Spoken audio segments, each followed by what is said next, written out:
Pakistan super league कराने का मकसद क्या है कि यंगस्टर्स को चांस देना, उनके अपने नंबर्स के ऊपर चांस देना और उनको प्रमोट करना ताकि पाकिस्तान का टी20 में बैकअप बनाया जाए। बेसिकली मकसद ही यही है। लेकिन अगर पीएसएल की फ्रेंचाइजेस की बात करें, कुछ फ्रेंचाइजेस ऐसी हैं तो वो तो बिल्कुल चांस दे ही नहीं रही। वो हर हर प्लेइंग 11 में खिलाते तो जरूर है क्योंकि वो रूल है, लेकिन वो उसको यूटिलाइज उन यंगस्टर्स को करती नहीं है। और कुछ फ्रेंचाइजीज ऐसी हैं जो कि बस आधा तितर और आधा बटेर बस साथ कैरी ऑन कर रही हैं, प्रॉपर चांस नहीं दे रही। जैसे कि क्वेटा ग्लैडिएटर है, मतलब वो हसन नवाज को पूरे के पूरे मैचेस दे रहे हैं। सात जितने भी मैचेस क्वेटा ने खेले सारे के सारे मैचेस हसन नवाज ने भी खेले अब तक 6 मैचेस, ठीक है। लेकिन कभी वो 3-4 मैचेस में नंबर 7 पर बैटिंग करने के लिए आ जाते हैं, कभी वो तीसरे नंबर पर बैटिंग करने के लिए आ रहे हैं। मतलब एक तरफ हसीबुल्ला भी बैठे हैं, ख्वाजा नाफे भी उनकी फ्रेंचाइज में बैठे हैं, लेकिन पता नहीं कोई समझ नहीं आ रही। पहले आपने 3 मैचेस उठा के शोएब मलिक को दे दिए, अब पीछे वो हसीबुल्ला नाम का एक लड़का है, बड़ा जबरदस्त विकेट कीपर बैट्समैन है आपका, लेफ्ट हैंडर, टी20 में, वनडे में इवन बड़ी अच्छी प्रोडक्ट आपकी बन सकती है। लेकिन अनफॉर्चुनेटली सीन ये है कि इस वक्त क्वेटा ग्लैडिएटर की फ्रेंचाइज ने उसको अब तक एक भी मैच नहीं दिया।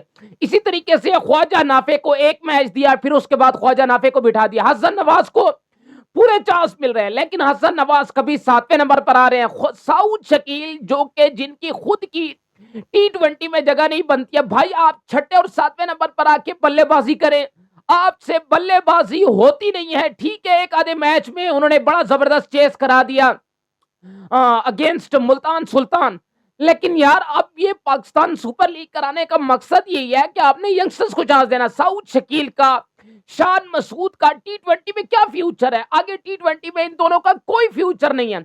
इसी तरीके से मैं इस्लामाबाद यूनाइटेड का नाम लूंगा। यार आप इतने मैचेस जीत चुके हैं, एक लड़का आपके पास बैठा है साद मसूद, चैंपियंस टी20 कप की परफॉर्मेंस के ऊपर आपने उसको उठाया है, लेकिन किधर गया वो लड़का? आप एक आधा मैच उसको देते हैं, फिर उसको पूरी तरीके से यूटिलाइज भी नहीं करते, उसको छुपा के आपने रखा है। पूरा फ्रंट पर जो मुझे लगता है जो फ्रेंचाइज अपने इमर्जिंग टैलेंट को यूज कर रही है ना, वो सिर्फ और सिर्फ पेशावर जल्मी है। और आई थिंक यहाँ पर मुल्तान सुल्तान का भी मैं नाम लूं तो गलत नहीं होगा, क्योंकि उबैद शाह को पूरे तरीके से वो चांस दे रहे हैं।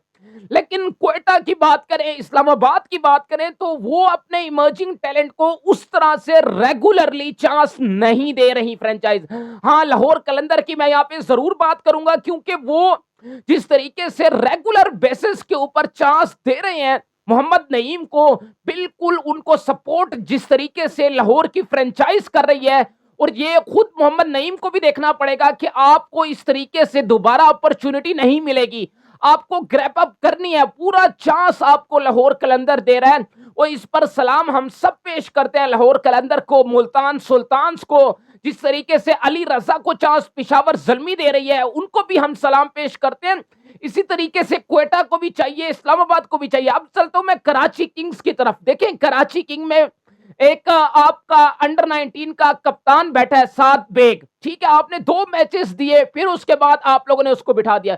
पहले आप शान मसूद को खिलाते रहे 2-3 मैचेस, फिर आपने साद बेग को चांस दिया। मतलब जो फवाद अली एक आपका एक बॉलर बैठा है, आप उसको चांस दे ही नहीं रहे। पूरा जैसे फ्रंट पर आके पिशावर चांस दे रहा है, जैसे उबैद शाह को मुल्तान सुल्तान पूरे तरीके से चांस दे रहा है, वैसे कोई भी फ्रेंचाइज नहीं चांस दे रही। ये याद रहे, ये टैलेंट, ये जो आपका इमर्जिंग प्लेयर्स हैं, इनको रेगुलर फ्रंट के ऊपर चांस देना बहुत जरूरी है, क्योंकि एंड ऑफ द डे ये लीग साउथ शकील, शान मसूद इन जैसों की लीग नहीं है।